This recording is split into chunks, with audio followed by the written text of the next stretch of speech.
सर्वांना श्री स्वामी समर्थ. तर पनीर बनवायचं होतं. त्याच्यासाठी पनीर आणलं होतं. त्याआधी छान अशी देवपूजा वगैरे करून घेतली आणि नंतर कढईमध्ये तेल टाकलं आणि साईडला बारीक असे पनीरचे छोटे छोटे तुकडे करून घेतले आणि छान असे तेलामध्ये थोडा जास्त वेळ फ्राय करून घेतले, जेणेकरून ते भाजीमध्ये कच्चे राहणार नाही. तर पनीर वगैरे फ्राय करून झाल्याच्यानंतर मी कांदा, अर्ध टोमॅटो, जिरं मोहरी असं छान असं एका मिक्सरमध्ये वाटून घेतलेलं होतं. त्याचाच तो मसाला बनवलेला होता. त्याच्यानंतर वरतून लाल मिरची पावडर वगैरे टाकली.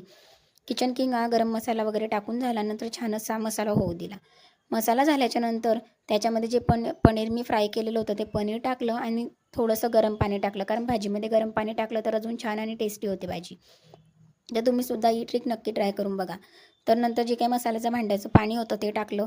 याच्याने सुद्धा छान आणि टेस्टी होते भाजी. तर ते टाकून झाल्याच्यानंतर हिरवीगार अशी कोथिंबीर गार्निश केली, मीठ वगैरे टाकलं आणि नंतर झाकण ठेवलं.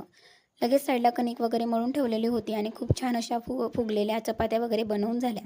त्याच्यानंतर चपाती, पनीरची भाजी आणि पापड, छान असं जेवण झालं. तर असा होता माझा आजचा दिवस. तुमचा दिवस कसा गेला नक्की कॉमेंट सेक्शनमध्ये सांगा. चॅनलवर नवीन असाल तर चॅनलला सबस्क्राईब करा. थँक्यू.